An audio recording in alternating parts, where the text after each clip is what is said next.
Mas isso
Crianças? Tia Pri, Tia Mari e a Raquelzinha com o Juliano. Vamos ver se tem. Bastante hoje também. E os pequenininhos comigo. Então vai.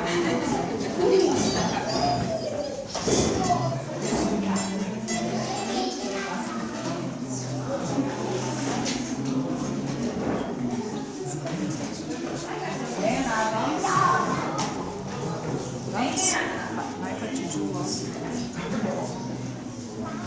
Foi. Traz uma mão lá no chão. Pode deixar. Os grandões eu quero aqui, hein?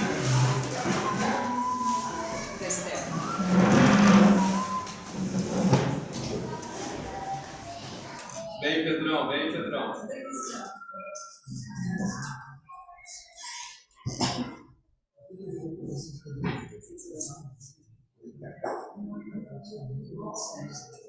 Gabriel, senta aí. Vem, Filipão.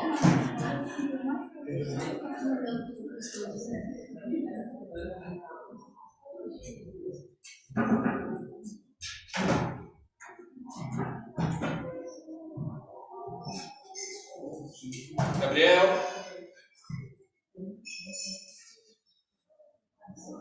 Senta aí.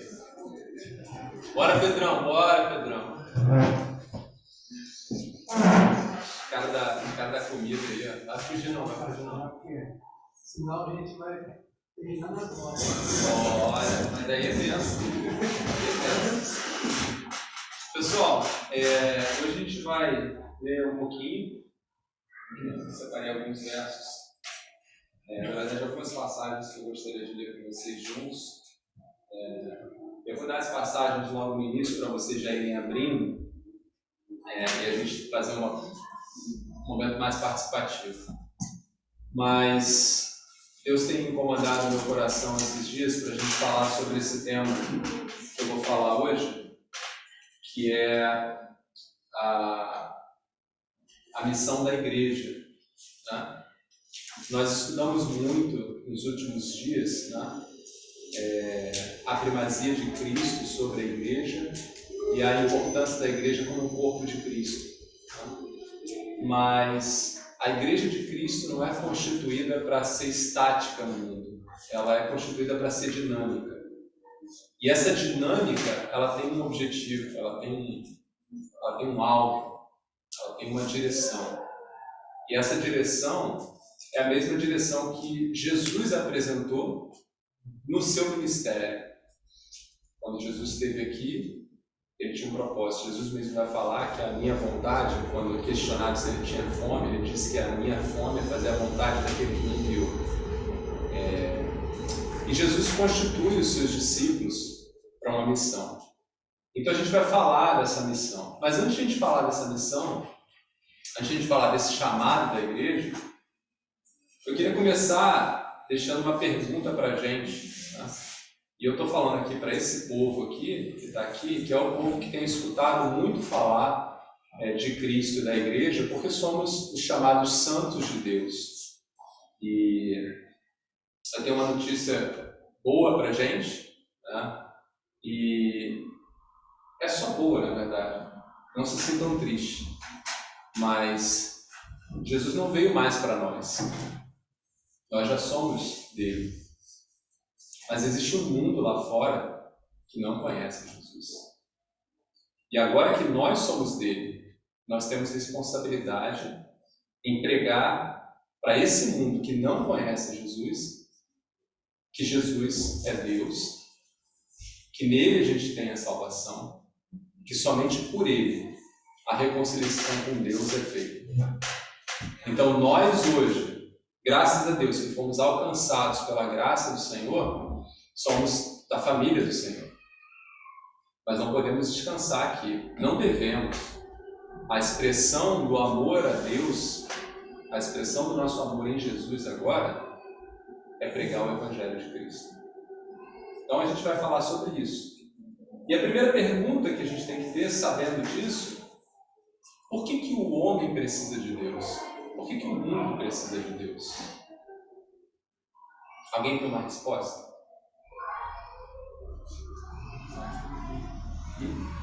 que o mundo jaz no maligno. O mundo jaz no maligno. Deus é a fonte de vida, né? Deus é a fonte de vida. Se a gente não tiver nele, a gente está morto. Assim como o peixe precisa da água. O que mais? O que o mundo precisa de Deus?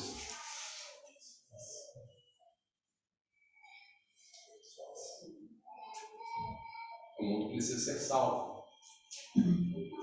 Vamos ler o primeiro texto em Romanos, capítulo 1, de 17 a 32. Quem achou, amém. E agora eu vou pedir a alguns irmãos para abrir outros textos aí. Romanos, capítulo 1, do verso 17 a 32, é o primeiro que nós vamos ler. Vou pedir a Gabi, você abre para a gente Gênesis 6:5.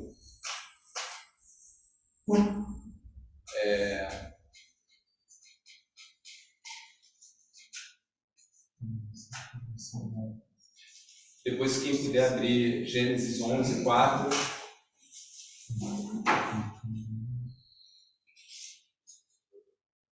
Por enquanto, só esses.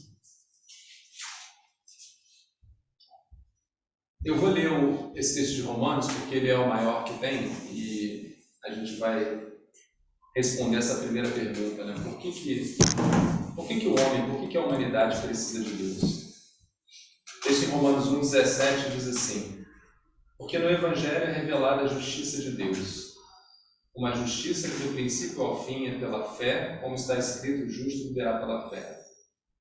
Portanto, a ira de Deus é revelada do céu contra toda a impiedade e injustiça dos homens, que suprimem a verdade pela injustiça.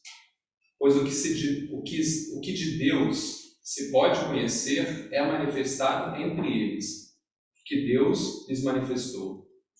Pois desde a criação do mundo, os atributos invisíveis de Deus, seu eterno poder, sua natureza divina, têm sido vistos claramente, sendo compreendidos por meio das coisas criadas, de forma que tais homens são indesculpáveis.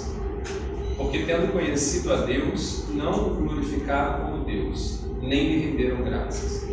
Mas os seus pensamentos tornaram-se fúteis e os seus corações insensatos se obscureceram. Dizendo-se sábios, tornaram-se loucos, e trocaram a glória do Deus imortal por imagens feitas segundo a semelhança do homem mortal, bem como de pássaros, quadrúpedes e répteis. Por isso Deus os entregou à impureza sexual, segundo os desejos pecaminosos de seus corações, para a degradação dos seus corpos entre si. Trocaram a verdade de Deus pela mentira, e adoraram e serviram as coisas e seres criados, em lugar do Criador, que é bendito para sempre. Amém. Por causa disso, Deus os entregou a paixões vergonhosas. Até suas mulheres trocaram suas relações sexuais naturais por outras, contrárias à natureza. Da mesma forma, os homens também abandonaram as relações naturais com as mulheres e se inflamaram de paixões uns pelos outros. Começaram a cometer atos indecentes, homens com homens, e receberam em si mesmo o castigo merecido pela sua perversão. Além do mais, visto que desprezaram o conhecimento de Deus, ele os entregou a uma disposição mental reprovável para praticarem o que não deviam.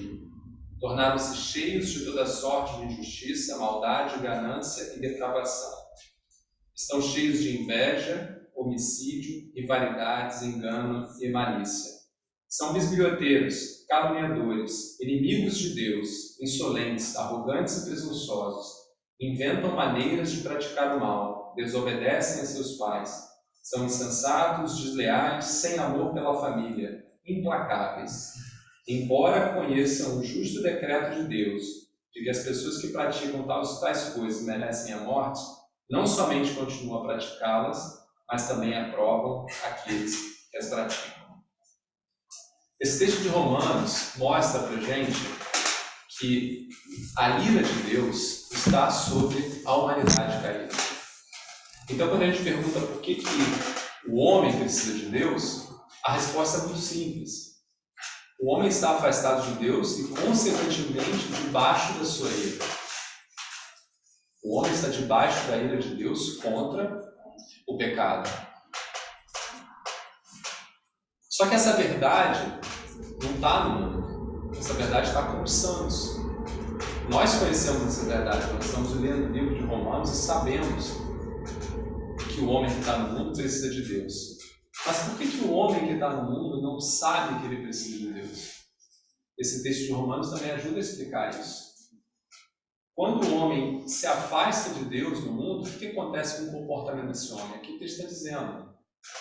Ele começa a se afastar de Deus de tal forma que as suas vontades, os seus pensamentos, o seu coração se torna endurecido e cada vez mais ele se cega. Cada vez mais ele está cego nele próprio. O texto começa dizendo aqui que dizendo-se sábios, tornam-se loucos. Né? O que a gente vê muitas vezes no mundo, né? Com os movimentos que são contrários a Deus, né?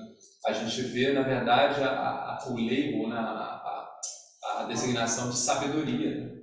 A sabedoria do homem, as filosofias humanas, as crenças e pensamentos humanos. O homem se diz sábio por não aceitar a Deus. Basicamente é isso. Todo homem sábio, na visão do mundo, é aquele que não considera Deus. E o contrário, aqueles que consideram a necessidade de dependência de Deus, muitas vezes são tratados no mundo como loucos. Tá? Mas o que a gente está vendo aqui no texto é exatamente o oposto. Esse homem no mundo, hoje, ele está cego. Ele está preso dentro dessa mente depravada por conta da sua própria opção, da sua escolha de não aceitar a Deus. E a gente viu aqui nesse texto de Romanos que, como consequência desse afastamento de Deus, o texto de Romanos aqui ele fala de algumas coisas, a gente pode explorar bastante. Ele fala aqui, várias coisas, inimigos de Deus, insolentes, arrogantes, mas o que eu quero abordar aqui é a sua mente. Homens se abandonaram. Ele fala aqui, deixa eu ver.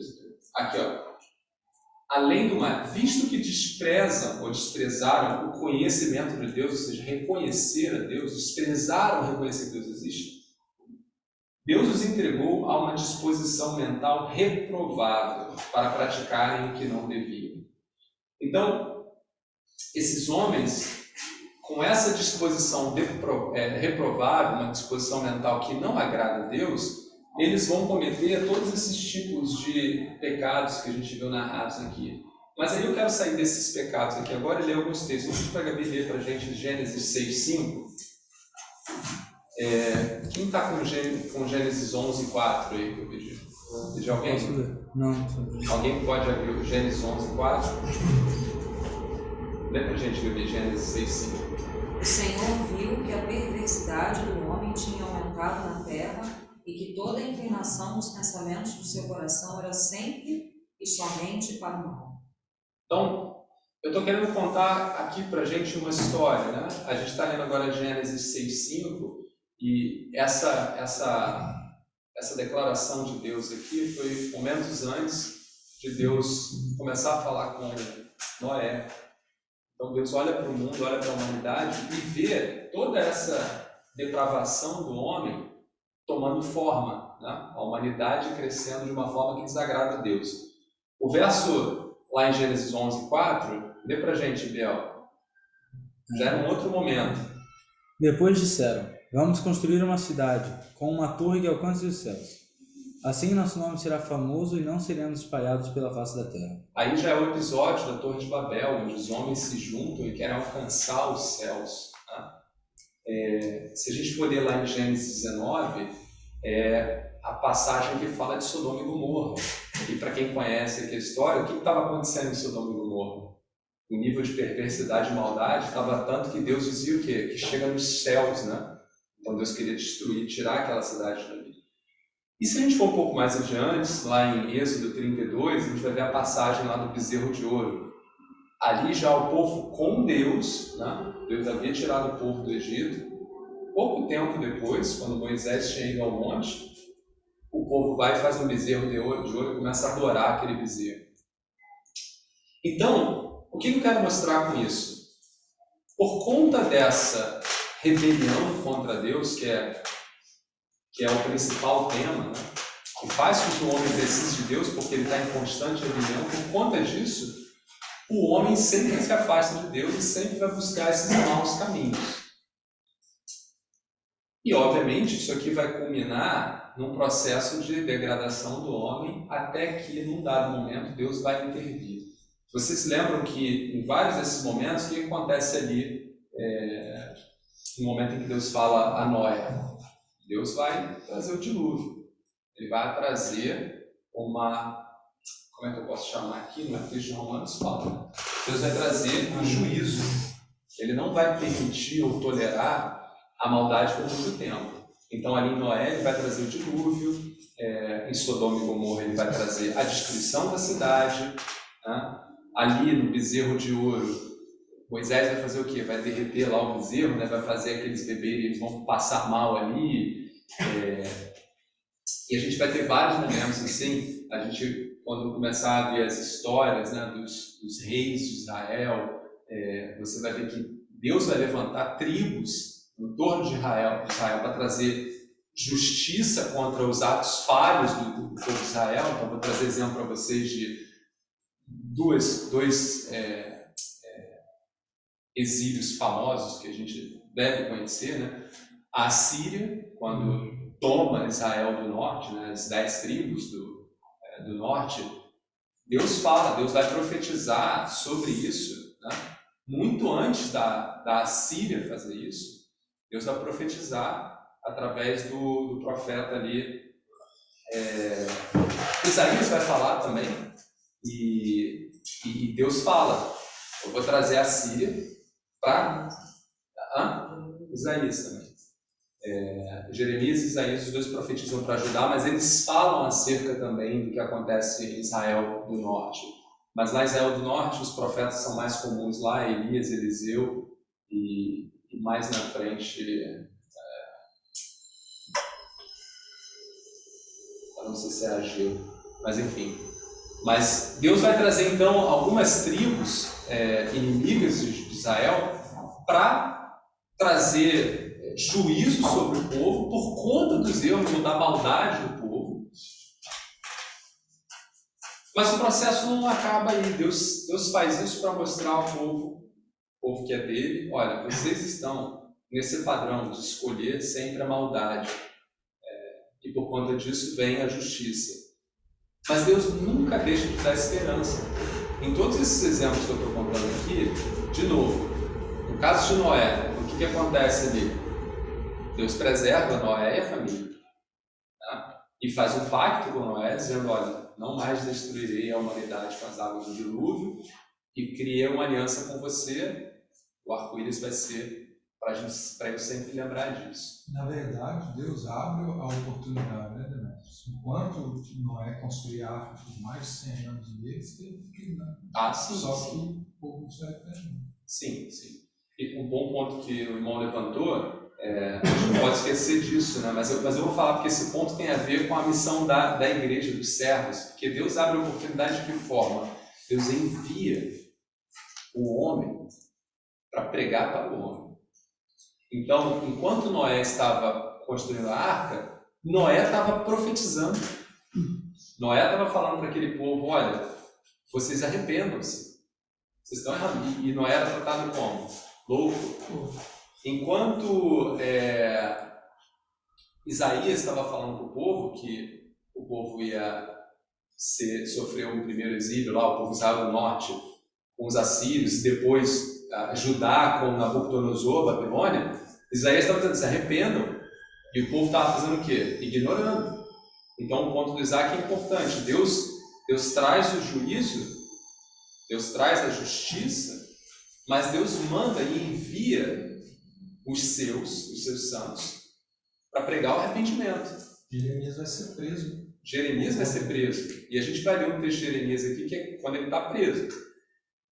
Então isso é um padrão importante, que tem a ver com o nosso estudo do papel da igreja, que é de fato falar para o homem quando o homem está ignorando esses fatos. Mas deixa eu voltar aqui na esperança. Deus nunca deixa que quando esse momento chega, que é o momento da sua justiça chega, o homem fique sem esperança. Então lembra, lá em Noé, Deus separa Noé e a sua família e faz a humanidade crescer daquela família. Então, quando acaba o dilúvio, Deus fala a Noé e com os filhos de Noé, agora vão, multipliquem-se, né? E a vida segue. Semelhantemente, ali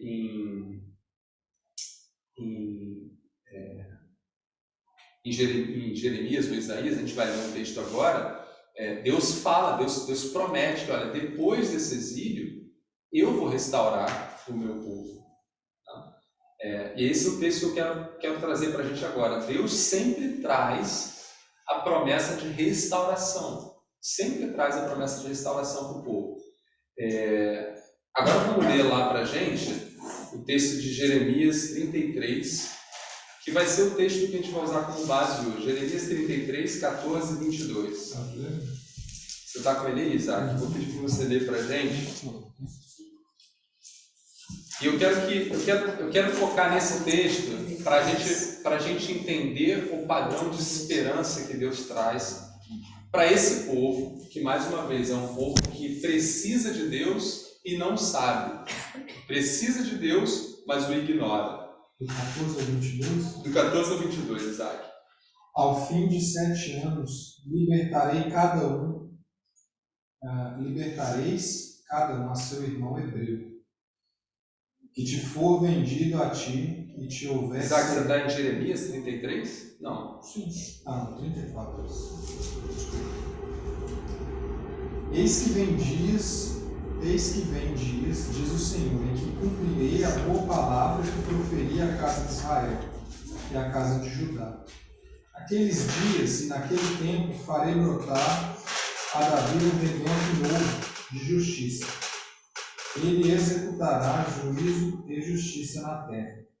Naqueles dias, Judá será salvo, e Jerusalém habitará seguramente. Ela será chamada Senhor, justiça nossa. Porque assim diz o Senhor, nunca faltará a Davi homem que se assente no trono da casa de Israel. Nem aos sacerdotes levitas faltará homem diante de mim, para que ofereça holocausto, queime oferta de manjares e faça sacrifício todos os dias. Veio a palavra do Senhor a Jeremias, dizendo, assim diz o Senhor, se puderes invalidar a minha aliança com o dia e a minha aliança com a noite, de tal modo que não haja nem dia nem noite a seu tempo,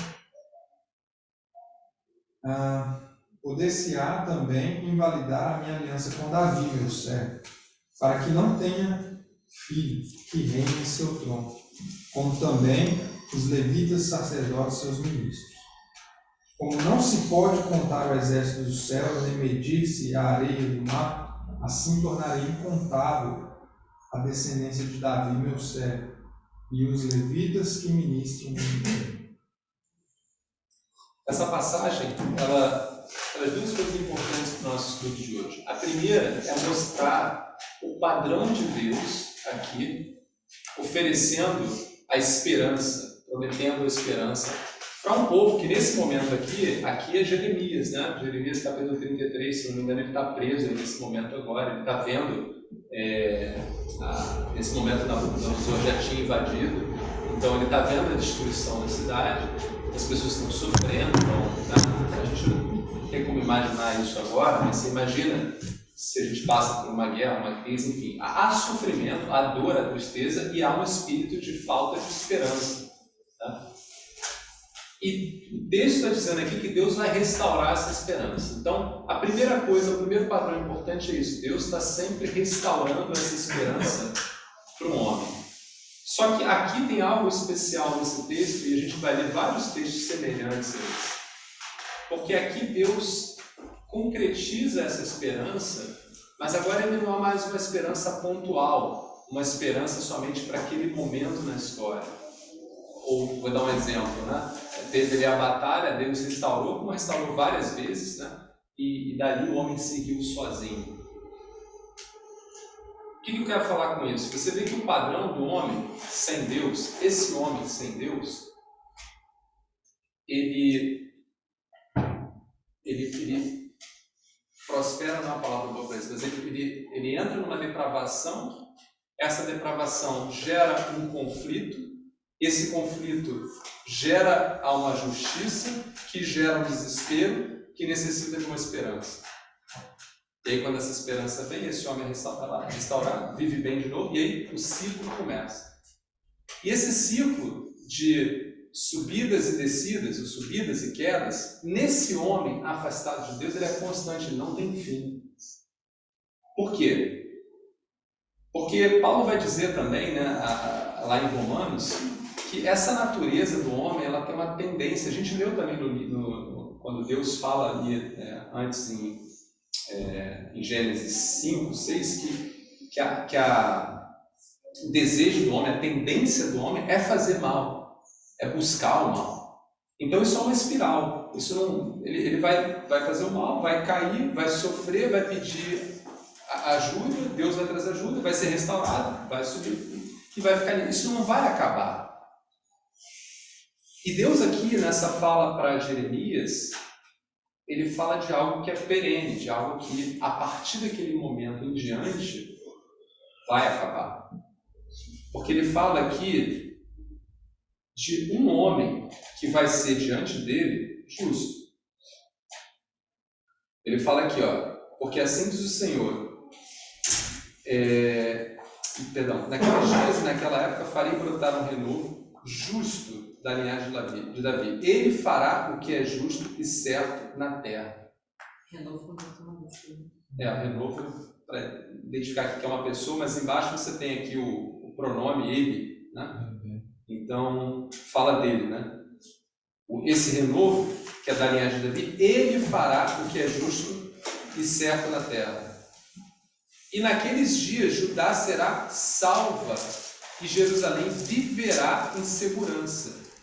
E este é o nome pelo qual ela será chamada. O Senhor é a nossa justiça. Repara que desse momento em diante, esse homem agora, ele já não passa mais o desespero da falta de uma esperança. Porque a esperança, a partir desse momento agora, está com ele. A esperança agora gerou um ciclo diferente na vida desse homem. Ou dessa humanidade. Essa esperança é alguém. E essa esperança é alguém, e que aqui é um novo homem, né? É da linhagem de Davi. Então, alguém é um homem. Bom, de quem a gente está falando aqui? Jesus. Está claro isso, né? Não tem dúvida. A mesma promessa foi feita a Abraão. Vamos chegar lá. Só para a gente não ter dúvida que o texto está falando de Jesus, deixa eu ler para vocês aqui. Esse aqui é Jeremias, tá? Mas antes de Jeremias, nós temos Isaías e Miqueias. Jeremias está profetizando no exílio da Babilônia. Mas 200 anos, 300 anos antes, você tem Miqueias e Isaías, onde o exílio da Assíria nem tinha acontecido ainda, então, muitos anos antes. Olha o que diz o texto de Miqueias. Mas tu, Belém Efrata, cidade de Belém, embora sejas pequena entre os clãs de Judá, de ti virá para mim aquele que será o governante sobre Israel. Suas origens estão no passado distante, em tempos antigos. Por isso os israelitas serão abandonados até que dê a luz a que está em trabalho de parto. Então o restante dos irmãos do governante voltarão para unir-se aos israelitas. Ele se estabelecerá e os pastoreará na força do Senhor, na majestade do nome do Senhor, o seu Deus. E eles viverão em segurança, pois a grandeza dele alcançará os confins da terra. Ele será a sua paz. Quem é esse aqui? Jesus. E se a gente olhar o texto de Miqueias e o texto de Jeremias aqui, eles são praticamente a mesma mensagem, com palavras diferentes, mas você vê aqui os mesmos padrões. Tá? O rei da paz. Um rei que governa todos os cantos da terra com justiça. Tem um outro texto para a gente ler rapidinho, está em Isaías. Deixa eu ver se eu vou ter. Isaías 11. Quem pode ler para a gente Isaías 11 rapidinho? Deixa eu só abrir aqui, porque eu não quero ler o texto todo, não. E Isaías 9, 10 e 11 são muito importantes para a gente, porque são capítulos de Isaías que são chamados messiânicos, né? Que falam da vinda do Messias. Então vamos ler Isaías 11, só um pouquinho, tá? Só ler do 1 até o 5. É suficiente, que aí vocês já vão pegar a ideia do que fazer. Vai ler pra gente, Juliano? Do 1 ao 5. Sim. Primeira vez. O reinado da paz.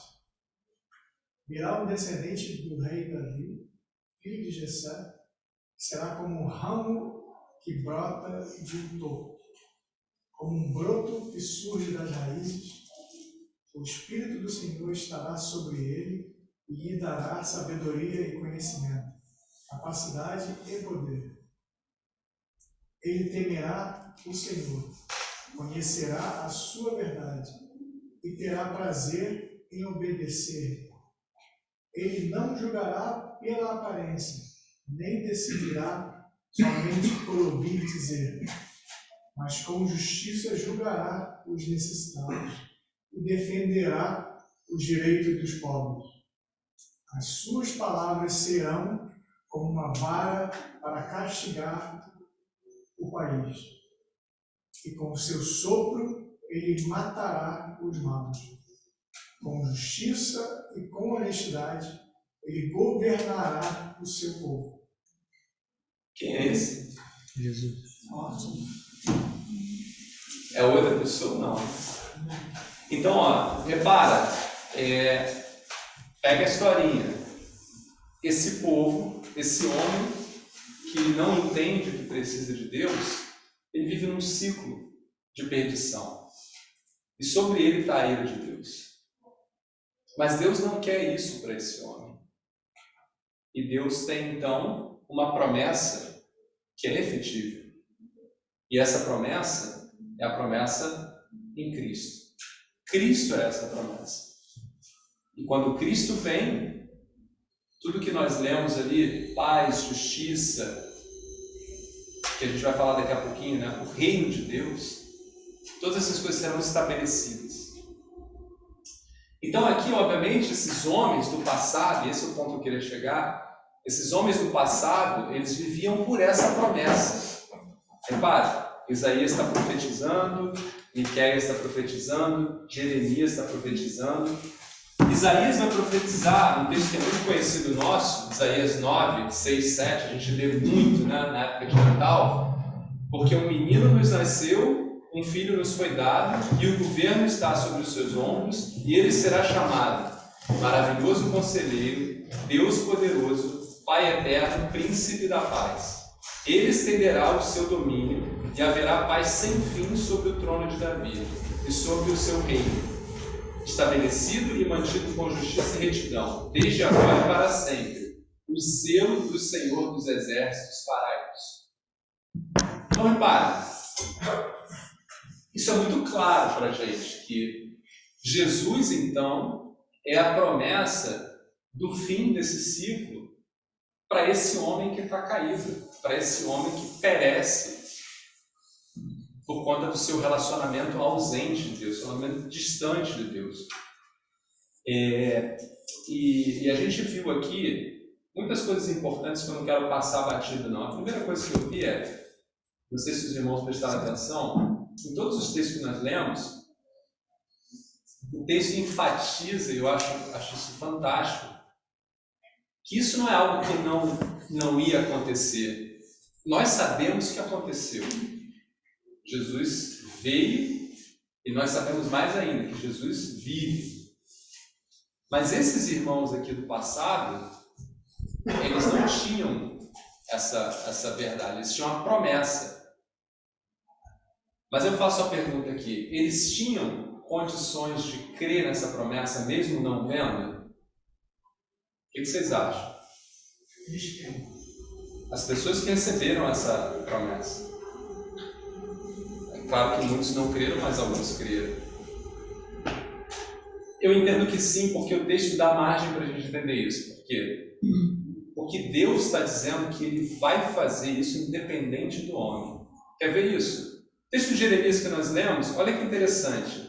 Deus fala assim, ó: se vocês puderem romper a minha aliança com o dia e a minha aliança com a noite, de modo que nem o dia nem a noite aconteçam no tempo que lhe está determinado, então poderá ser quebrada a minha aliança com o meu servo Davi. E neste caso, ele não mais terá um descendente que reine no seu trono. E também será quebrada a minha aliança com os levitas, que são sacerdotes e que lhe servem.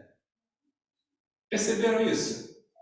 Deus falou que, olha, se vocês conseguirem mudar a ordem natural do dia e da noite, talvez a minha promessa não vá ser feita mesmo. Pode algum homem fazer isso? Gálatas 3, 6 até 14 também vai falar, né? Vai falar sobre a experiência de Abraão. Abraão, filho de Cristo. Não só ele, mas no caso aqui de Abraão, eu falo que a fé foi saber, pois que os da fé. Isso, exatamente. E aí, lá no meio, lá no versículo 11, ele vai dizer, né, que o justo viverá pela fé. Uhum. Mas o que eu quero chamar a atenção aqui é a fala de Deus. Vocês perceberam o que Deus está dizendo? Se vocês conseguirem fazer algo que é impossível, então eu não faço a minha parte. O que Deus está dizendo? Não há nada que vocês façam que me impeça de cumprir o que eu prometi. E vamos lá, nos outros textos também tem isso. Vamos lá, o texto que a gente leu aqui, ó. A gente leu aqui Isaías 9, 6, 7, né?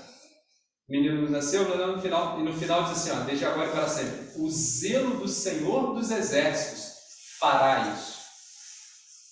Deus está dizendo, eu vou fazer isso. A gente leu lá,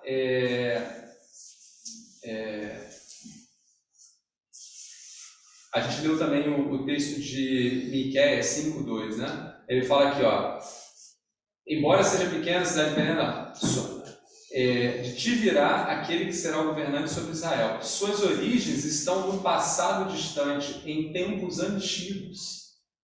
Olha que interessante, Deus está dizendo aqui que essa promessa, ou a vinda desse governante, já está datada antes da época que isso foi dito. Deus já tinha isso em tempos antigos. A gente pode, se a gente quiser voltar no tempo do homem, da história do homem, lá em Gênesis, depois da queda, o que Deus fala para a serpente?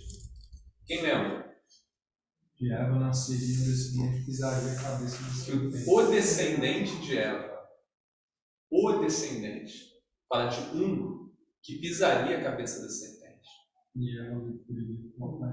E aqui nesse texto aqui ainda fala isso, continuando, né? Ele estabelecerá e os pastoreará na força do Senhor, com o Espírito de Deus, como Deus. A gente estava conversando lá em casa, são os espaços de tempo, né? A gente estava conversando com o Biel, os espaços de tempo, são muitos anos e a Bíblia toda é tão coesa, escrita em tempos tão diferentes, por pessoas diferentes e isso só pode ter vindo de uma mente que não é humana, né? É o mesmo Espírito que sopra no Espírito. A coesão está no Espírito. Agora, a gente vai fazer um shift agora no tempo e a gente vai chegar em Jesus. O que a gente descobriu até agora é que esse homem que está nesse ciclo de subida e queda, ele está nesse ciclo porque ele está perdido. Ele se encontra perdido. E Deus tem o antídoto, ou melhor, a solução definitiva para isso em Jesus. Mas esse homem que está perdido precisa ouvir de Jesus. Entende? E a gente viu aqui que no passado os profetas eles pregavam essa promessa futura. Mas vamos ler lá, quem pega aí para a gente o Evangelho, pode ser de Lucas, deixa eu abrir aqui, só para marcar o que a gente vai ler.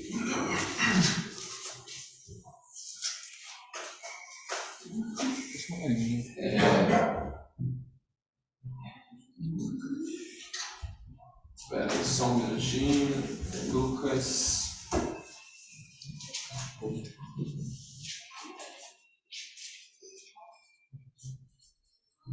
Não,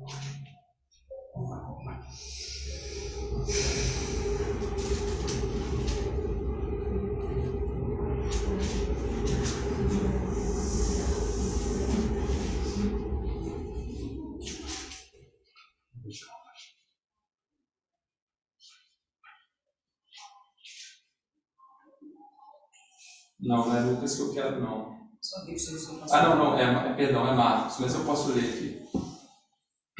Vou ler Marcos 1 de 2. Cara, eu tô assim, ó, tá muito bem. De 3. Eu tô rindo porque também tá ruim. Não, lê pra gente então aí, ó.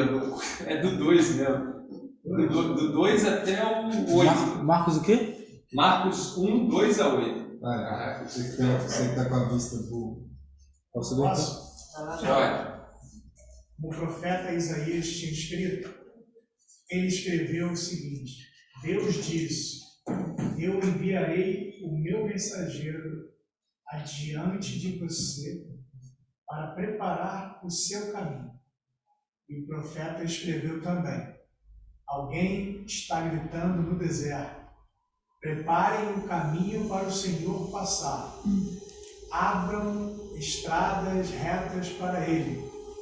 E foi assim que João Batista apareceu no deserto, batizando o povo e anunciando esta mensagem: arrependam-se dos seus pecados e sejam batizados, e Deus perdoará vocês. Muitos moradores da região da Judéia e da cidade de Jerusalém iam ouvir João. Eles confessavam os seus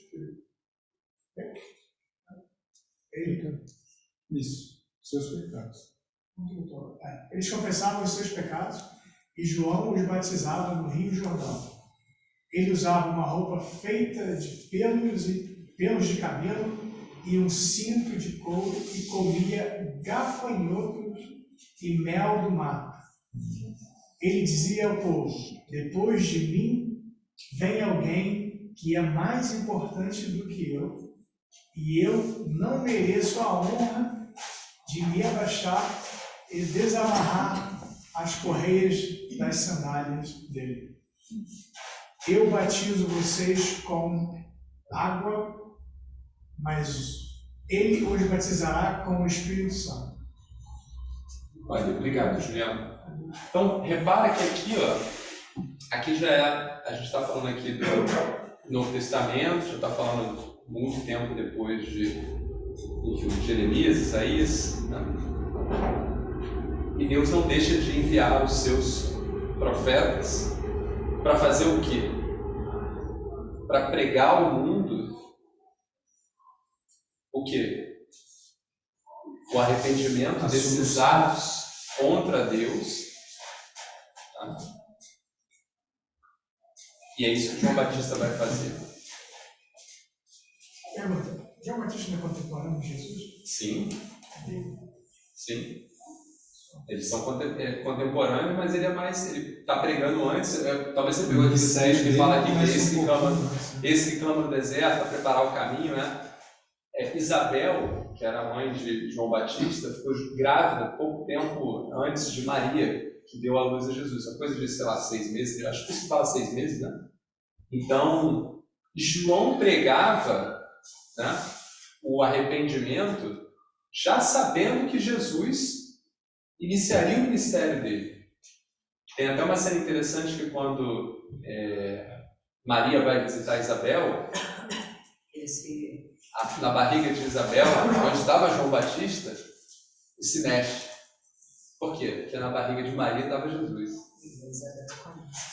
E Isabel reconhece: bem-aventurada és tu entre as mulheres, né? Então, sim, eles eram contemporâneos, mas João Batista começa o ministério, o texto mesmo diz, ele é enviado antes, ele é chamado por Deus para pregar, para preparar o caminho para quem? Para a promessa, para Cristo.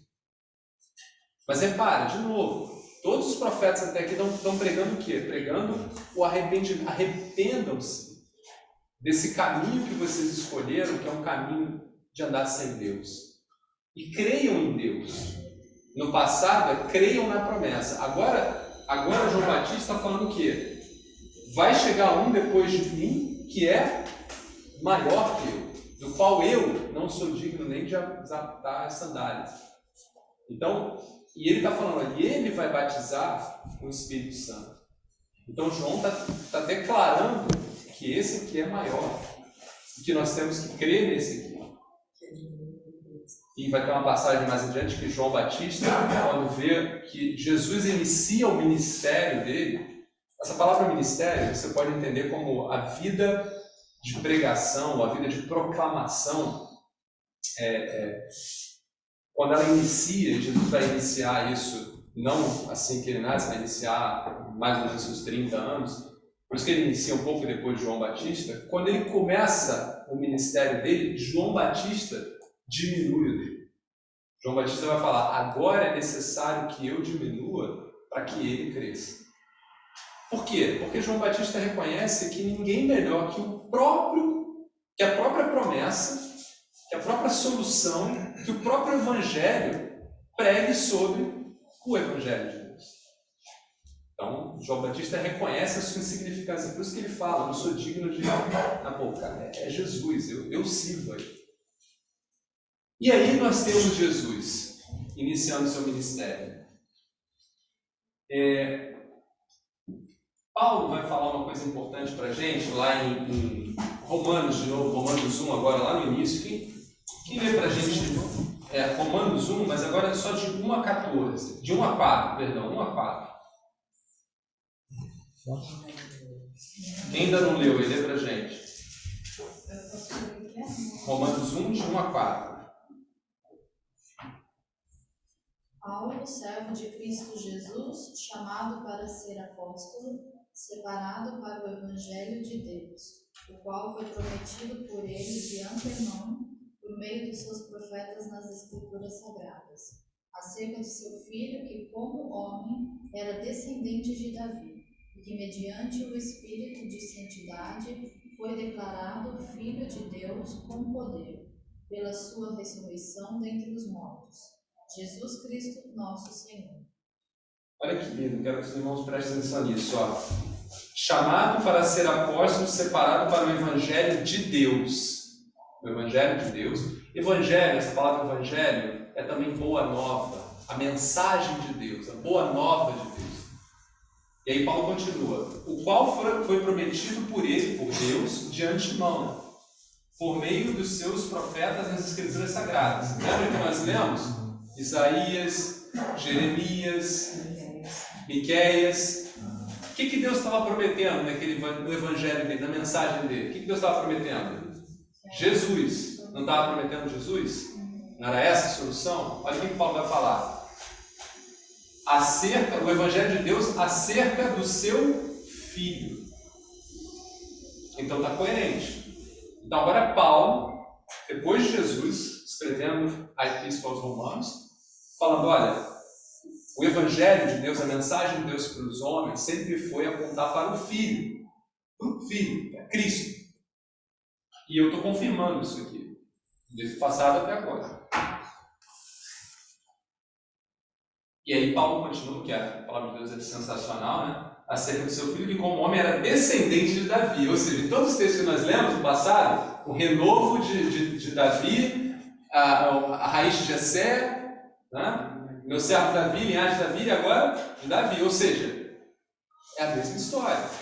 Então a gente está falando aqui, o Evangelho de Deus, a mensagem de Deus para essa humanidade perdida, era o quê?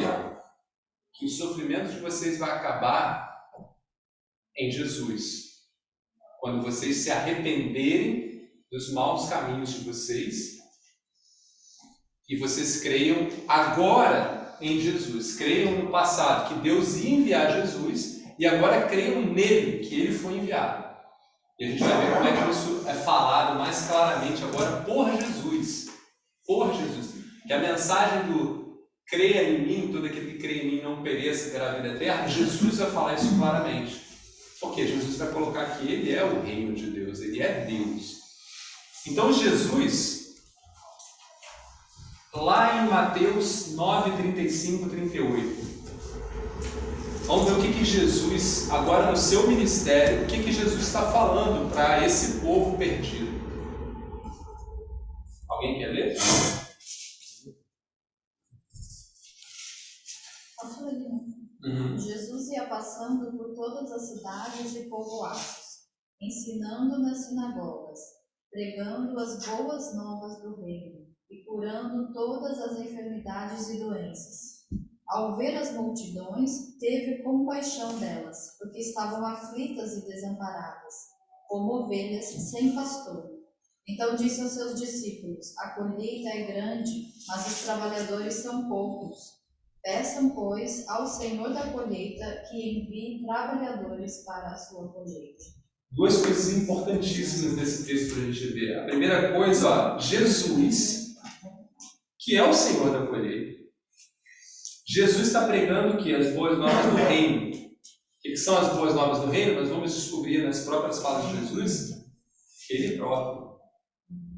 Jesus está pregando Ele próprio como a salvação para esse homem perdido. Jesus está tendo compaixão porque essas pessoas estão o quê? Aflitas e desamparadas, como ovelhas sem pastor. Então Jesus está vendo, o que Jesus está vendo? Esse homem está perdido, distante de Deus, por isso ele está desesperado, e esse homem está debaixo da ira de Deus. Ele não tem saída. Então Jesus está pregando em todas as cidades o reino de Deus, que a gente vai ver mais adiante, que é Ele próprio. Então por isso que você vai ver quando Jesus está falando para a mulher samaritana, ele fala o que para ela? Se você soubesse de quem você está falando, você pediria água e eu te daria a água da vida. Quem Jesus está pregando para ela ali? Ele próprio. E várias essas passagens de Jesus falam que eu sou o pão da vida, eu sou o caminho e a verdade. Então, Jesus vai pregar o reino de Deus, que é Ele próprio. Continuando aqui, Lucas 17, 20 e 21 diz assim: certa vez, Jesus, tendo sido interrogado pelos fariseus sobre quando viria o reino de Deus, Jesus respondeu: o reino de Deus não vem de modo visível, nem se dirá, aqui está ele ou lá está, porque o reino de Deus está entre vocês. De quem Jesus está falando? Dele próprio. Nesse momento o Espírito Santo não estava aqui. E a gente vai chegar lá porque é muito importante essa parte. Talvez no próximo estudo, mas é muito importante. Porque é um momento em que Jesus fala para os discípulos dele que, olha, vocês não fazem ideia como seria importante que eu fosse para que o Espírito Santo viesse. E a gente às vezes não entende o que Jesus está dizendo com isso. Tá? Mas Jesus está aumentando ali a abrangência dessa missão que a gente vai falar de pregar para os perdidos. Porque aqui por enquanto é Jesus e os 12, mas ao longo da história a gente vai ver isso. O chamado é para todos os santos, sob a autoridade do Espírito Santo de Deus. Então, o Espírito Santo de Deus em nós, os santos, tá? Levam a verdade ao mundo. Mas a gente vai explorar isso mais na frente. Vamos ler de novo aqui, Mateus 10, 5, 8.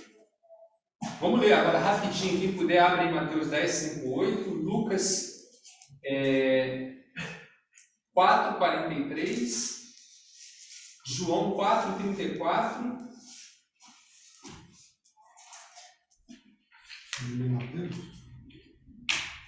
E o último aí abre para a gente Atos 1, 3, 8.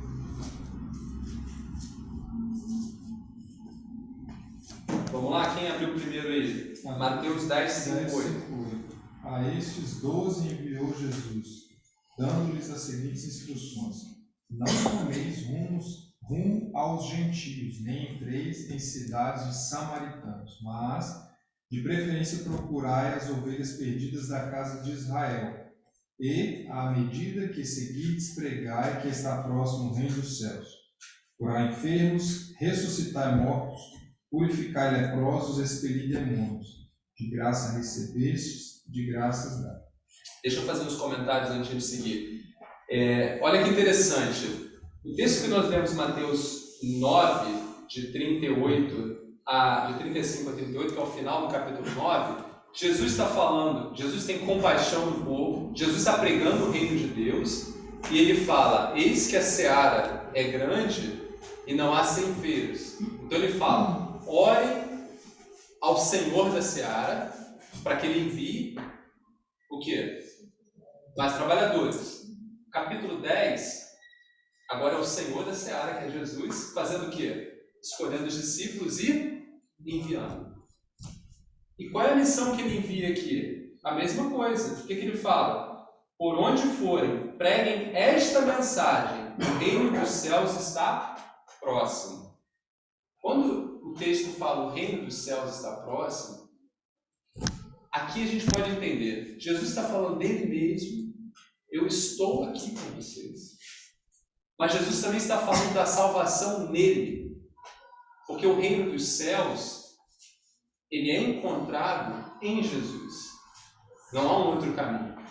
Então ele está falando, preguem para essas pessoas que eu estou aqui e em mim o reino de Deus está contigo. Essa é a mensagem.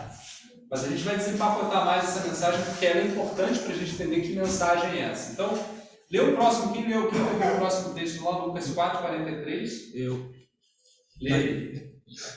Mas ele disse, é necessário que eu pregue as boas novas do reino de Deus noutras cidades também, porque para isso fui enviado. Isso é Jesus falando acerca do seu ministério.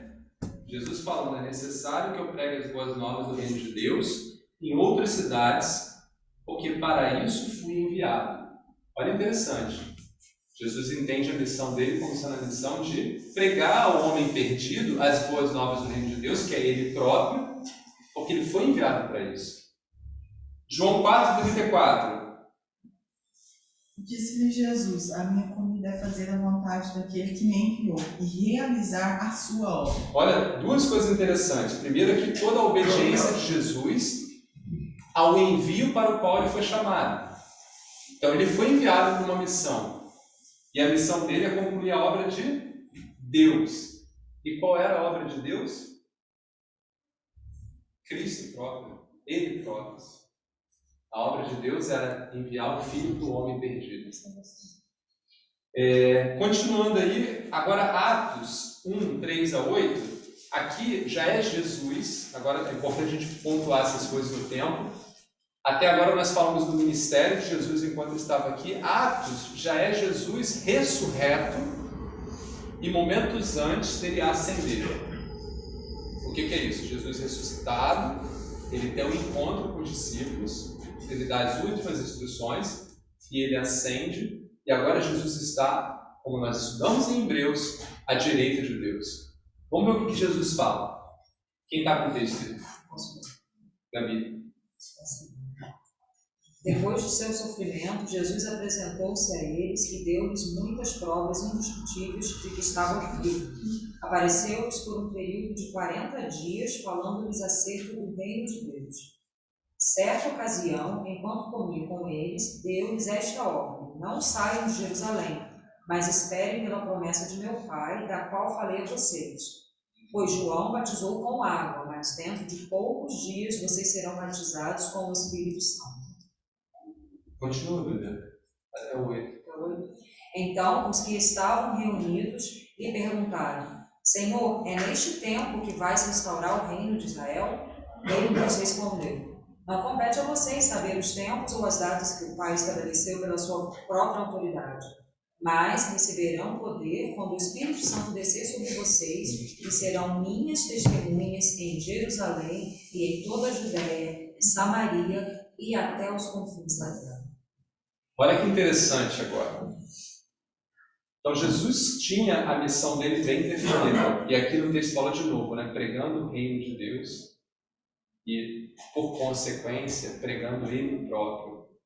O reino de Deus, Jesus vai falar muitas vezes, né? Falou para os discípulos, né? Quem vê a mim, vê o Pai. Tá? A gente ouviu falar que o reino de Deus está próximo, está entre vós. Tá? Então Jesus é o reino de Deus em toda a sua extensão. Por que a gente sabe disso? Nós estudamos nos estudos passados, e lá em Hebreus também, né?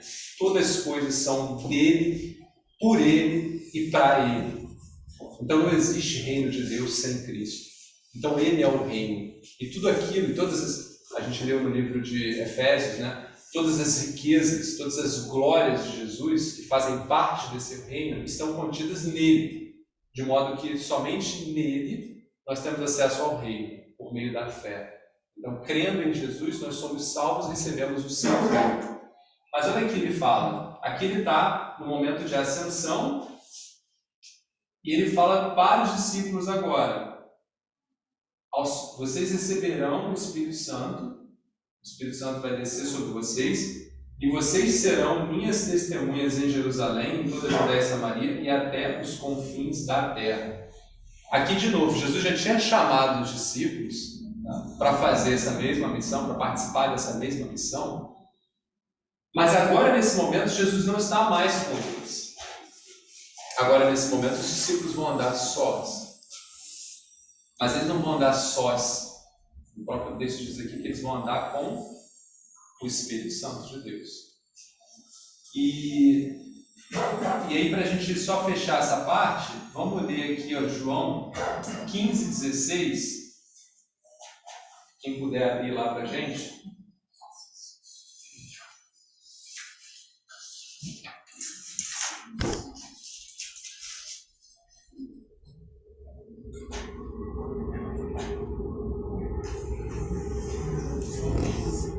João 15:16. Pode ler. Vocês não me escolheram, mas eu os escolhi para irem e darem frutos. Fruto que permaneça, a fim de que o Pai conceda a vocês o que pedirem em meu nome. Então aqui, Jesus está falando dos discípulos, que a escolha não foi dos discípulos de fazer a obra, e sim dele de enviá-los. Então aqui, Jesus está dizendo que todos aqueles que ele escolheu, e nós somos escolhidos no sentido, aí a gente pode, Jesus deixa claro aqui, né, que o início dessa caminhada é uma ação do Espírito Santo de Deus, da caminhada cristã, aceitar a Jesus como Salvador, como Senhor da sua vida. Esse início de trabalho é o que Jesus vai explicar em Nicodemos, né, igual o vento, que você não sabe quando... É uma ação do Espírito Santo de Deus. E por isso que a gente vai falar mais sobre isso no próximo estudo, que é o envio da igreja, o envio dos santos para pregar o mundo. E eu queria deixar isso claro agora para a gente explorar no próximo estudo, mas não há força, não há inteligência, capacidade nenhuma em nós de convencer o mundo da sua cegueira, desse seu estado, desse estado que a gente falou aqui de afastamento de Deus. Não há nada em nós. O que nós temos que fazer é pregar o reino de Deus. E a gente estudou hoje aqui bastante que o reino de Deus é Jesus. Então, o que nós somos chamados a pregar no mundo? Cristo.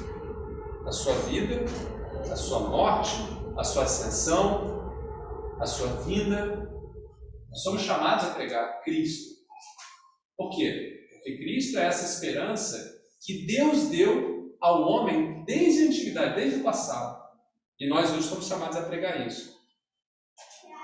Mas o homem vai aceitar essa verdade? Através dessa pregação? Sim ou não? Através da pregação. Essa é a parte importante do Espírito Santo que você falou, Esther, e que a gente precisa entender. A palavra de Deus diz que é o Espírito Santo de Deus que convence o homem do pecado. E esse texto que Jesus fala aqui, ó, não foram vós que me escolheres, eu vos escolhi. Ou seja, há uma ação do Espírito do Senhor, o Espírito Santo de Deus, tocando no homem, para que ele ouça e receba a palavra. Tem um texto que eu não separei aqui, acho que é João 4, onde Jesus fala, eu vou lembrar, se não se lembrar e trazer referência, onde Jesus fala que ele fala por parábolas, e a gente leu também aqui no profeta, Isaías. Olha que interessante que o profeta Isaías fala, Por isso os israelitas serão abandonados até que dê a luz a que está em trabalho de parto. Mas, tipo assim, os israelitas então não vão ter posse dessa verdade até que Jesus venha, como se estivessem cegos para a verdade. E tem uma parte que Jesus fala também, que fala por parábolas, para que aqueles não ouçam. Quem achar o versículo aí, o que nos dá a entender que há um período onde algumas pessoas não conseguem compreender mesmo o que está sendo dito. É necessário que o Espírito Santo de Deus primeiro trabalhe o coração dessa pessoa para que aquela verdade faça sentido. Ela ainda tem, acho que é Jeremias ou Ezequiel para falar que o nosso coração, aqui a gente leu também em Romanos, é um coração ainda de pedra, e esse coração de pedra não compreende a verdade. Ele precisa ser transformado num coração de carne, ou seja, um coração que é aquecido para que aí sim ele compreenda. Então, o dever que Cristo fez foi pregar, e mesmo Cristo, que é o reino de Deus, pregando o arrependimento, pregando que o homem arrependesse dos seus maus caminhos e cresce nele como a promessa, como o Messias, como o reino de Deus, ainda assim muitos não creram. Isso é para explicar o ponto do discurso. Isso é para explicar que o Espírito Santo de Deus é quem faz a obra e nós somos cooperadores para levar a palavra. Por isso que não existe nenhum pregador que pode dizer: vou pregar e você vai converter, ou vou questionar. Não, você deveria ter aceitado a mensagem agora. A gente não tem o controle dessas coisas. É o Espírito Santo de Deus que convence o homem no seu íntimo, no seu interior. A obra é feita pelo Santo Espírito. Nós precisamos, assim como João Batista, assim como os profetas do passado, pregar Cristo, pregar o seu ministério, pregar que ele é o Filho de Deus, pregar que ele é Deus, pregar que ele é o reino de Deus, pregar que a esperança está nele, porque o mundo desconhece isso. Mas se o mundo vai ouvir a nossa pregação ou não, é o Espírito Santo que vai fazer esse trabalho. Muitas vezes nós vamos ser privilegiados por Deus de levar a pessoas o conhecimento da verdade, seus olhos vão ser abertos, então você vai ter o privilégio de ver um irmão se arrependendo. Tá? Mas a gente não pode passar dos limites, acho que a minha mensagem aqui é a gente passar dos limites, não entendendo o papel do Espírito Santo aqui, porque agora a gente chegou no momento da história que Jesus agora está à destra de Deus, mas nós não estamos sós. No próximo estudo a gente vai falar sobre quando Jesus se acende, ele fala do cooperador. Mas eis que envio o Consolador, aquele que vai constranger o homem que está em rebelião contra Deus. Então a ação é do Espírito Santo de Deus. Mas nós temos uma ação com o Espírito Santo de Deus, em conjunto. E que ação é essa? É a mesma de Cristo. É pregar essa mesma verdade. Então, a nossa história não acaba no momento em que somos salvos. No momento em que somos salvos, nós recebemos agora o privilégio de fazer parte dessa comissão que foi instituída por Deus lá no passado, onde Cristo completou essa obra e nós agora, como seus servos, né, somos chamados. E esse chamado, que a gente vai explorar mais no próximo estudo, mas não é um chamado para pastor. Não é, o Demétrios faz isso e nós não fazemos. Esse chamado é para todos. Todos aqueles que são servos de Cristo, em amor, deveriam olhar para a seara. O que é a seara? É o mundo. Aliás, tem uma parábola que Jesus vai explicar exatamente isso. Né? Ele vai falar que a colheita é o mundo, que a mensagem é a palavra de Deus. E nós somos quem? Somos os ceifeiros, são aqueles que vão lá pregam. Então esse chamado é para cada um de nós. A gente está chegando num período do ano que o mundo inteiro está comemorando o Natal, mas o mundo não pensa em Jesus. Aliás, o mundo nem conhece Jesus. E eu não sei, eu não vou ter referência aqui, porque acho que eu vou botar no próximo estudo. Esses dois estudos falam de uma mesma coisa, né? Fala do Evangelho, que é o Evangelho, a vida, é Cristo e o seu ministério. O Evangelho é quem Cristo é e o que Ele fez. É isso que nós temos que pregar. É isso que Deus falou ao longo da história, é isso que Ele próprio, Jesus, falou, é isso que os discípulos falaram. Temos que pregar Cristo e o seu ministério. E tem um texto que eu não botei aqui que diz lá, né? Como ouvirão se não tiver quem pregue? Tá? Então, essa pregação aí não é no sentido só... Está em Romanos, se eu não me engano, Romanos 8. Mas isso é para o próximo estudo. Então, o que é para ficar para a gente hoje, para ficar consolidado, é que existe uma seara grande lá fora. Existe um povo que perece hoje. E eles perecem porque eles não sabem que precisam de Deus.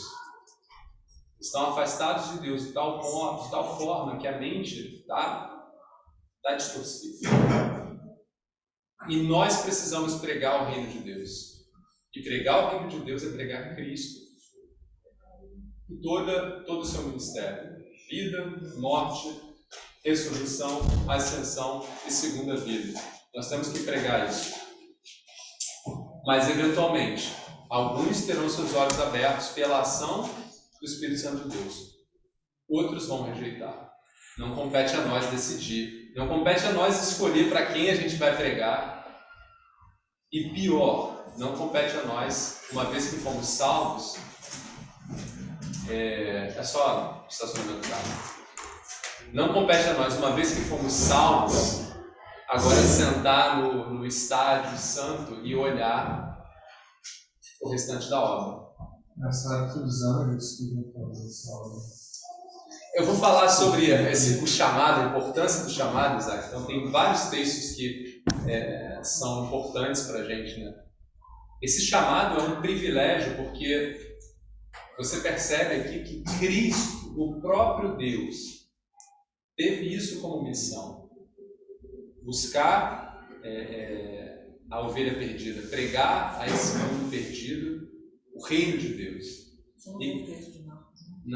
E quando nós somos chamados para fazer isso, quando nós recebemos esse privilégio, nós participamos da mesma missão que Cristo. Então é de fato um privilégio que não foi dado nem a anjos. Mas muitas vezes nós crentes, não são poucas vezes, não, muitas, a gente entende que a partir do momento que eu sou salvo, agora eu sento no camarote cristão.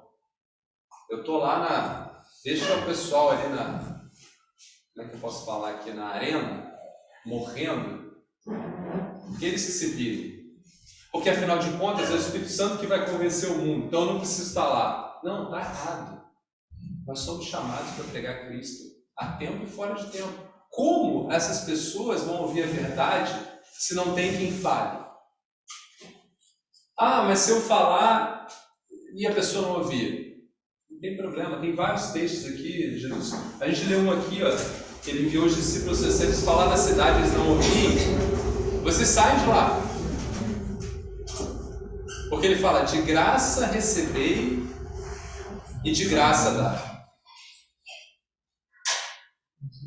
Outra questão nessa questão do convencimento, né? Os Efésios 1 vai comparar esse convencimento que o Espírito Santo faz, o mesmo poder que operou em Cristo. Cristo fosse ressuscitado dos mortos, é o mesmo processo que é feito com aquele que ainda não confessa Cristo como Salvador. Ressuscitar um morto. O ADN, ali, o cara caiu duro, ele ressuscita e lá você vai ver. Não tem motivo porque a gente vai achar que nós vamos conversar alguém de alguma coisa, né? É uma obra do Espírito Santo. Isso é fato, ótimo, mas o oposto disso também é um problema grande, que é porque eu sei que essa ação não está comigo, então eu não faço. Deixa o Espírito Santo fazer, né? Exato, isso é um problema terrível. E muitos crentes sofrem desse problema, mais até do que do outro. O primeiro problema que você está pontuando é um problema da arrogância que muitas vezes é feita até de uma forma ignorante. Eu vou dar um exemplo. Se eu chego aqui agora e falo assim, se tem alguém aqui que ainda não aceitou a verdade, não aceitou Jesus como seu Salvador, levanta sua mão agora, aceita Jesus agora. Ora, peça que Jesus entre no seu coração e você vai estar salvo. e essa pessoa faz isso porque está emocionada e faz aquilo, né? Se isso não foi uma ação do Espírito Santo de Deus no coração dela, não vai ter sido verdadeiro. Então, o que eu quero dizer com isso? Você vê muitos pastores fazendo apelo, né? E eles precisam fazer. O apelo é necessário. Por quê? Porque o nosso trabalho é pregar. O nosso trabalho é chamar as pessoas ao arrependimento, chamar as pessoas a Cristo, a crerem em Cristo como Deus. Esse é o nosso papel. Agora, se o outro do outro lado foi tocado pelo Espírito para crer ou não, isso já não é mais a minha responsabilidade. Essa é uma ação do Espírito Santo na vida daquela pessoa. De modo que eu não posso ficar ofendido, eu não posso achar que você deveria ou não deveria, ou eu nem vou fazer, o que é pior, nem vou. Eu nem vou pregar. Eu já sou salvo, o Espírito Santo de Deus convence o mundo, então eu vou só ir à igreja todo domingo, vou cuidar de mim e da minha família, mas eu não vou testemunhar, eu não vou falar de Deus para o mundo. E isso é muito triste, porque as pessoas estão, como a gente falou no início, né? Eu falei lá, por que nós precisamos de Deus? Porque a ira de Deus está sobre aqueles que são inimigos. Essas pessoas estão eternamente mortas. E como é que você reagiria se você soubesse que uma pessoa amada sua está eternamente morta e ela dependeria talvez da sua mensagem, da sua informação que graças a Deus você recebeu gratuitamente, de graça a receber, porque o Espírito Santo escolheu vocês para ouvir. Você tem essa verdade, só que você não leva essa verdade para aquela pessoa. Então, uma pessoa que é amada sua não está recebendo a verdade, está eternamente morta. Mas repara, qual é a dinâmica, qual é o problema? Muitas vezes a gente não vê essa pessoa como amada nossa, né? Porque ela não é da minha família, então não é amada nossa. Mas ela é amada de Cristo. E se você é servo, essas pessoas precisam ser amadas seus. Nossos. Precisam ser. Vamos dar até um pouquinho mais longe, né, Demetrios? Se a realidade que a gente acredita de morte eterna e vida eterna, né? De morte e vida eterna, condenação e vida eterna. Isso por si só já era um motivo suficiente para a gente pregar o Evangelho. Uma pessoa que às vezes trabalha conosco, está ali todo dia, você sabe do Evangelho. O fato de você se omitir, não compartilhar a palavra, você sabe o que vai acontecer. Ou então você brinca que acredita nisso tudo. Né? Então, ou eu te dou uma terceira via, que eu acho que é onde a gente cai muito, Isaac. Eu não acho que a maioria dos crentes não creem verdadeiramente, eu acho até que creem verdadeiramente. Mas talvez creiam de forma limitada no chamado. Que é como eu te falei aqui algumas vezes. Eu estou salvo, fui salvo pelo Espírito Santo de Deus, acabou agora. Se Deus me usar, tudo bem, mas se não me usar, eu não me sinto compelido.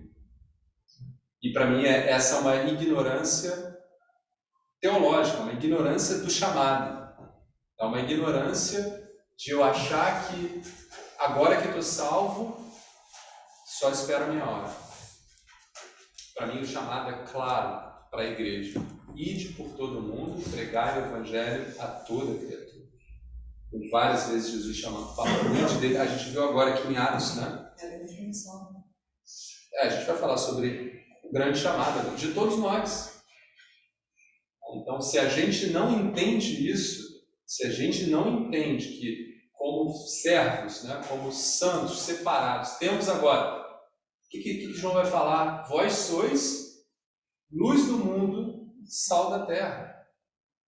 Não é? Mas sal para quê? Se sal ficar em casa, ou se a luz ficar dentro de casa.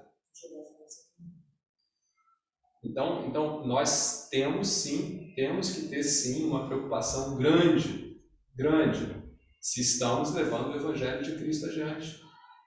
E é triste porque quando a gente olha para o passado, a razão de estarmos todos nessa sala aqui É porque irmãos do passado não entenderam essa missão. É porque Lutero entendeu que a palavra de Deus precisava chegar à mão de todo mundo. É porque Calvino, Wesley, Spurgeon, pessoas que viveram 200, 300, 400 anos antes da gente, entenderam que o Evangelho de Cristo precisava ser pregado, precisava ser publicado, divulgado, explicado, estudado. Ainda que o mundo não aceitasse, mas sim, temos que falar. Em 1 de João, ele fala para 3 classes, né? Fala filhinhos, fala pais, ele fala jovens. Ele fala para 3 classes, né? Sobre a luz do mundo, sobre o nosso chamado. E no final desse capítulo 2, ele também, eu recomendo essa leitura, eu li hoje. No final fala assim, não ameis o mundo, nem o que no mundo há. Eu acho que muito dessa limitação na minha vida foi por dividir essa glória do nosso Deus com as coisas do mundo. Muitas vezes eu achava que tinha Deus, mas os olhos não estavam totalmente para Ele. E nessa 1 de João fala, não ameis o mundo, nem o que no mundo há. Concupiscência, soberba, tudo isso. Acho que é uma limitação muito grande também desse chamado, porque a partir do momento que eu divido meu amor e não cumpro os mandamentos, não guardo de todo o coração, esse transbordar não é possível. É claro, o Senhor usa, né? Mas esse transbordar dos jovens, porque sois fortes, o poder de Deus na vida desses jovens, dos filhinhos que são ainda imaturos, né? E dos pais, que no meu entendimento, quando eu li, são aquelas pessoas mais maduras na fé, né? A gente tem chamados e tem etapas na nossa vida, nós precisamos entender e olhar de toda forma, de todo o coração, para o Senhor, né? Para entender a vontade dele na hora certa, no momento certo, para fazer cumprir essa missão, né? A grande comissão. Então, aí é perfeito porque você precisa depender do Senhor nas oportunidades. Eu acho que talvez o ponto de divergência aqui é que em nenhum momento esse chamado deixa de existir para qualquer um de nós. Esse chamado é universal para todos. Agora, o momento aonde esse chamado nasce na vida de cada um, nós vimos, por exemplo, João Batista tinha o chamado e no momento em que Jesus chega, o que ele faz? Agora é necessário que eu pare. É necessário que eu diminua agora. Porque agora tem o reino de Deus aqui. Da mesma forma, a gente vai ver em vários momentos da nossa caminhada aqui, nós temos o nosso chamado aqui, nós temos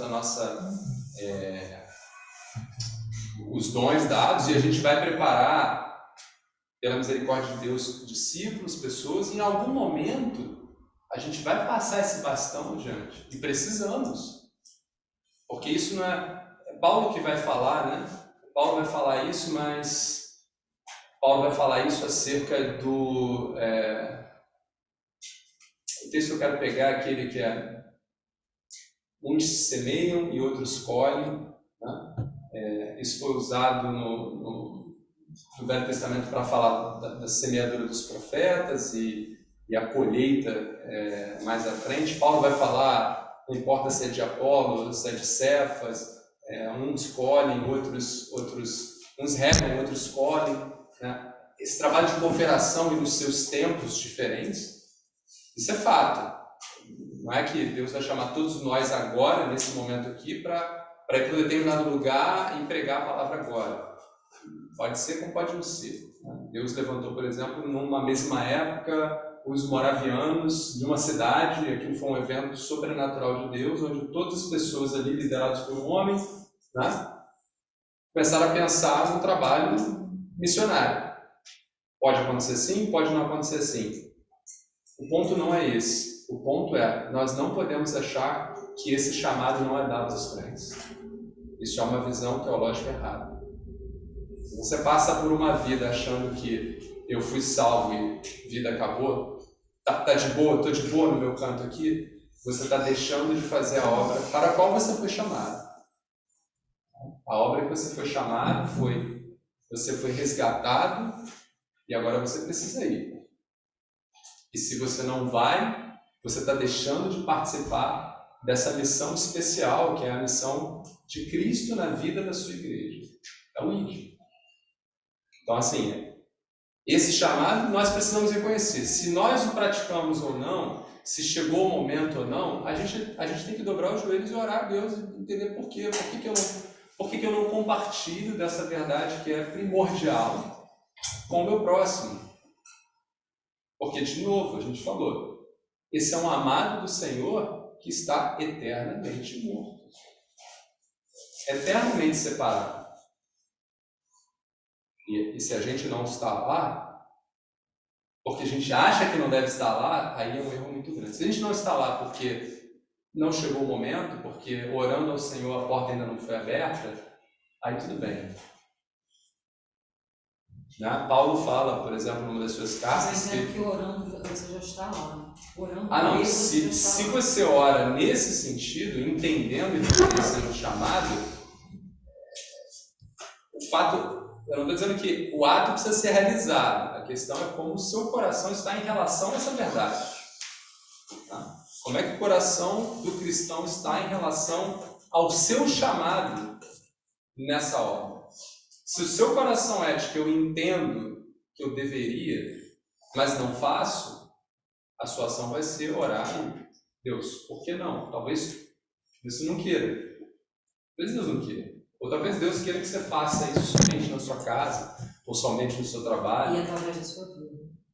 Com sua maneira de vida. Não, aí a gente vai falar das formas, né? Porque a forma não é... A gente não está explorando aqui como é que eu testemunho, né? Cristo fala aqui, vocês serão minhas testemunhas. Como eu sou testemunha de Cristo? Não só pela minha fala, é sim também pela vida de Cristo em mim. Então, a minha vida em si já é um testemunho. Então está aí um outro ponto importante de relevância, né? A tua própria vida já precisa ser um testemunho. Nós somos, né? Então, a nossa vida já precisa ser um testemunho. Então, olha a preocupação, olha como a preocupação ela ganha uma dimensão. Se eu tenho esse chamado e entendo que minha vida é parte desse testemunho, logo que vida eu vivo? Ele disse que a gente vai ser reconhecido pelo amor. Né? E nisso sabemos que o conhecemos, se guardamos os seus mandamentos. Ou seja, se estamos... E nisso conhecereis que sois meus discípulos. E nisso conhecereis que sois meus discípulos. Então, é o testemunho. Então, é uma forma de proclamar essa verdade. É como você vive, é como você pensa, é como você se relaciona. Mas o fato é, nós temos esse chamado. Não podemos, a gente pode até discutir se alguém aqui discorda que nós temos esse chamado, porque pode ser uma discordância. Temos ou não esse chamado nessa comissão, nessa missão? Porque se alguém discorda que nós temos esse chamado, então, de fato, a vida dessa pessoa vai ser direcionada de uma outra forma. Vai ser uma vida onde eu já sou salvo, agora eu busco uma vida santa, mas eu não me preocupo com o mundo, eu não me preocupo com as pessoas que estão perecendo, porque eu entendo que esse não é o meu chamado. Eu entendo que o Espírito Santo vai fazer a obra lá, mas o meu chamado foi para aceitar a verdade e pronto, e eu aceitei, ganhei o jogo. Se o entendimento é esse, a vida vai ser essa. Se o entendimento é de que nós temos sim como crentes agora esse chamado para o id, aí esse é o meu entendimento, o do Demétrios, agora essa preocupação precisa brotar em mim. Se eu vivo ela ou não, se eu faço ela ou não, é algo que eu tenho que levar ao Senhor, mas eu entendo que isso tem que ser parte da minha vida. Nós vemos vários textos que respaldam isso. Mas aí de novo, é o Espírito Santo que traz essa iluminação. Então, Não adianta, você pode ler 3 milhões de vezes a mesma coisa e ainda assim achar que é diferente. Eu entendo Por todo mundo entregar o evangelho das cabeças. Não, eu não entendo. Mas o que o Demésio está falando é bem verdade. Você teria que ver aquilo ali. Não, eu vou dar um exemplo de Vai um achar que entendimento. às vezes Eu vou dar um exemplo de um entendimento que é possível. E não é? Não, é um entendimento que é possível e não é muito longe, não. As pessoas podem entender que esse chamado é só para os discípulos. Foi um chamado temporal. Ou que esse chamado é somente para quem tem a função de evangelista, pregador. Esse Paulo diz que não tem, né? Para os discípulos, ok, mas para só com o pastor. Só às vezes, para quem busca, já vi quem dizer, talvez, mas se você passa por cima, na palavra pode ser. Então, assim, esse é uma matéria de estudo. Eu não entendo, sim. Eu entendo que nós temos, sim, esse chamado. E dentro desse chamado, encontro respaldo na obra como um todo, né? Então, por isso temos o Espírito Santo de Deus conosco hoje. E aí tem vários momentos ali onde, ainda que a gente não saiba o que falar, o Espírito Santo vai nos trazer o que Ele quer que falemos, as situações, enfim. Sempre lembrando que a ação é do Espírito Santo de Deus nas nossas vidas e na vida do outro. Amém? Mais comentários aí? Eu tenho uma pergunta com relação ao Espírito Santo. Manda ver. Eu sempre entendi que quando a pessoa aceita Jesus, aí ela recebe o Espírito Santo, mas o que você está falando, eu entendo agora diferente, eu penso que seria todo mundo tivesse seria como se todo mundo tivesse já o Espírito Santo dentro do coração, ele só trabalha quando ele quer com a pessoa, ou quando ele escolhe uma pessoa, aí o Espírito Santo de algum modo vai tocar o coração da pessoa. Você diz um não crente, né? Um não crente. Então, isso é aquilo que Jesus tenta explicar a Nicodemos, que para a gente é difícil, né? O que acontece no coração de um não crente, tá? De um não renascido, um não nascido de novo. O que acontece no coração dele, esse momento único que ele aceita Jesus, né, como seu Salvador, a palavra de Deus nos dá a entender também de que houve um toque também do Espírito Santo de Deus na vida dessa pessoa para que ele também reconheça Jesus. Então, se a gente fosse olhar, é uma coisa atômica. Ele aceitou e o seu coração foi tocado a aceitar. Essas duas coisas aconteceram. Tá? A gente não consegue explicar o quanto uma precede a outra. É como se as duas fossem um ato único, onde o homem aceita ao Senhor e o Espírito Santo toca no homem para aceitar o Senhor. É por isso que muitas vezes, muitas pessoas ouvem a palavra, às vezes um ouve ali, o outro ouve aqui, e para um aquilo bingo, para o outro. Então, Deus tem o seu tempo para cada um dos seus filhos. O querer e o realizar. A gente não se salva. A gente depende de Ele, Mas não diria para você ficar presa nessa precedência. Né? O que acontece primeiro? Não importa. O homem tem que aceitar a verdade e ela se apresenta para ele.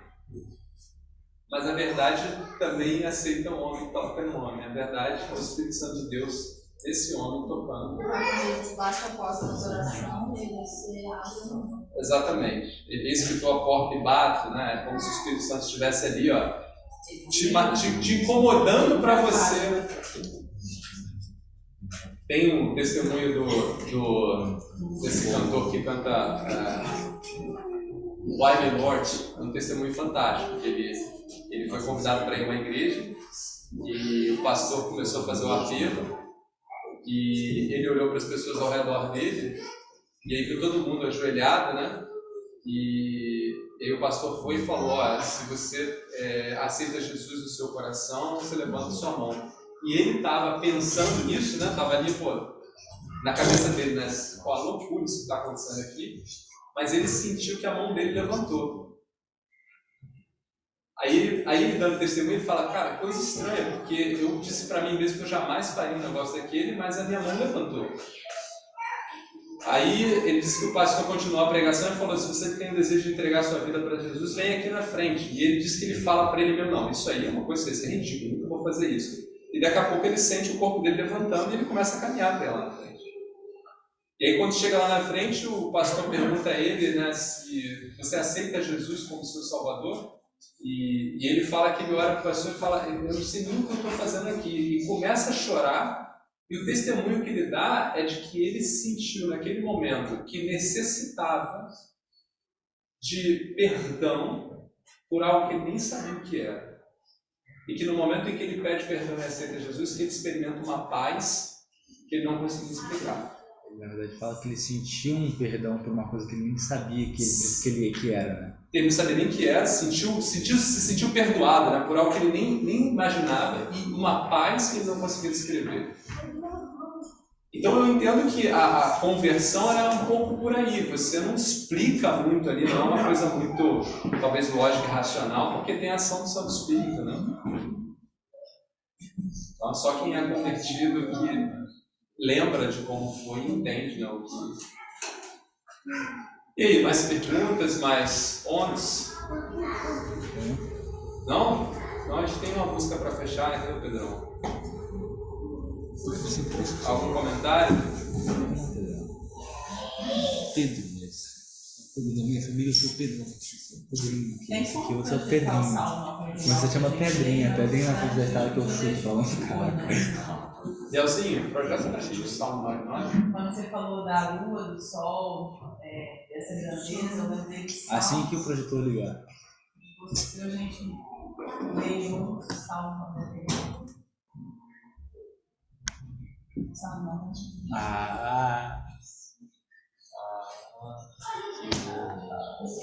Salmo 99 ou 9? Salmo 99, versículo 9. Por que foi? Não.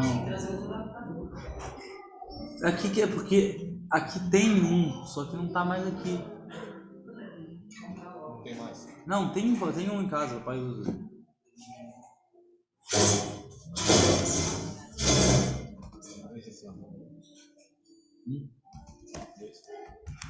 Não falei nem.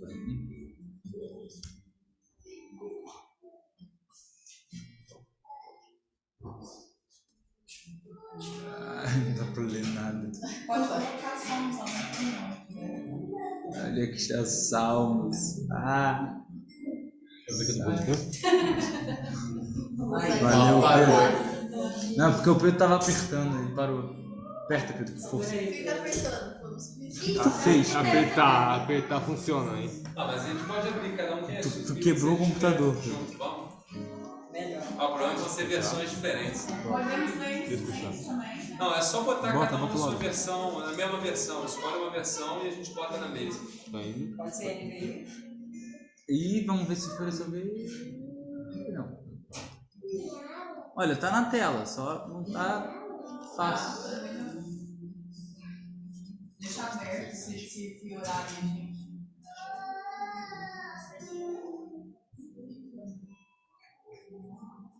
Vamos lá? E aí, bebê? O Senhor reina, as nações tremem. O seu trono está sobre os querubins. Abala-se a terra, grande é o Senhor em Sião. Ele é exaltado acima de todas as nações. Seja louvado o teu grande e temível nome, que é santo. Rei poderoso, amigo da justiça. Estabelece a equidade e fizeste em Jacó o que é direito e justo. Exaltem o Senhor diante do estrado dos seus pés. Ele é santo. Moisés e Arão estavam entre os seus sacerdotes, Samuel entre os que invocavam o seu nome. Eles clamavam pelo Senhor e ele lhes respondia. Falava-lhes da coluna de nuvem e eles obedeciam aos seus mandamentos e aos decretos que ele lhes dava. Tu lhes respondeste, Senhor nosso Deus, para eles tu eras um Deus perdoador, embora os tenhas castigado por suas rebeliões. Exaltem o Senhor, o nosso Deus, prostrem-se voltados para o seu santo monte, porque o Senhor, o nosso Deus, é santo. Vamos lá, Pedro?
Chico, é a vassoura aqui, tio?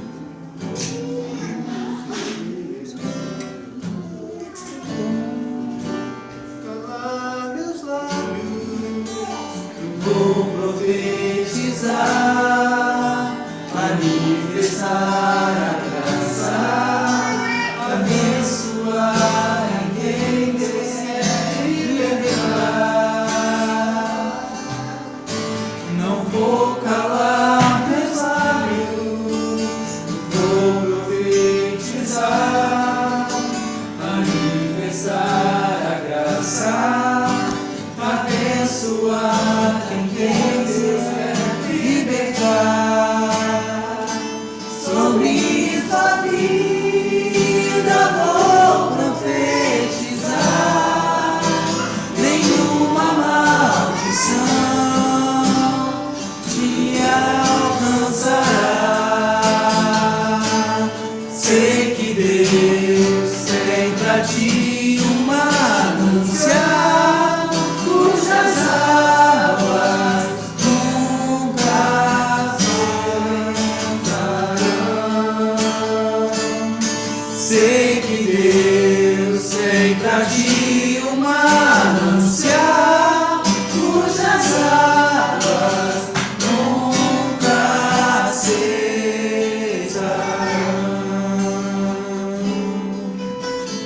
Vou calar meus lábios, vou profetizar, manifestar a graça, abençoar quem quiser libertar.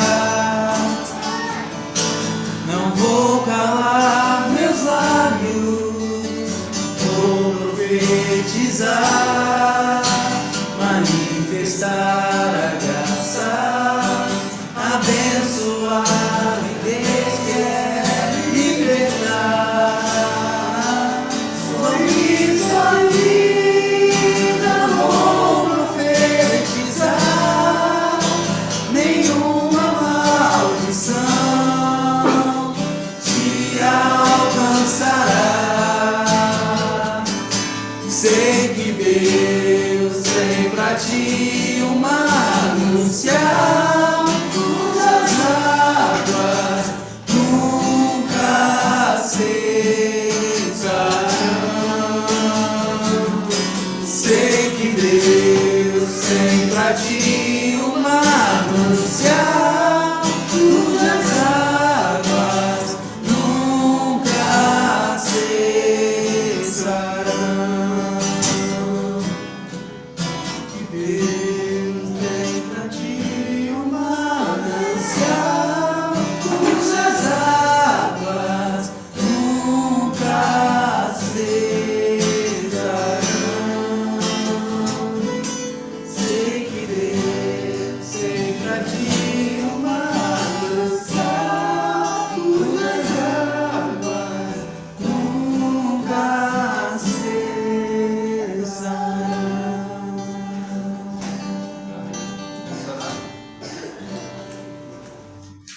Obrigado, Senhor, mais uma vez, por nos reunir na tua presença, nos alimentar, Pai, com a palavra, nos guardar e nos cuidar, nos esquecer, Senhor. Obrigado pela tua fidelidade com o teu povo, por ter enviado o teu Filho amado, Senhor, para que hoje tivéssemos vida e vida em abundância.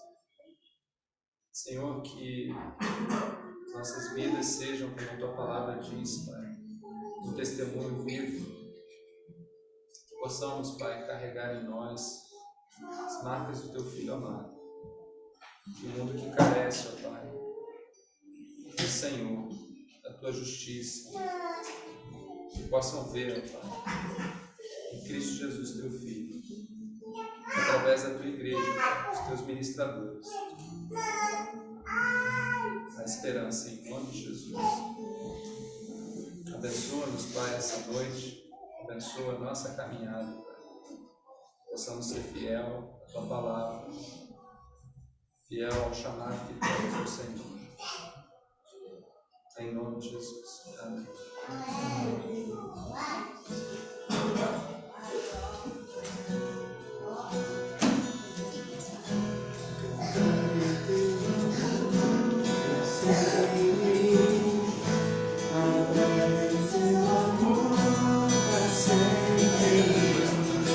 I will sing of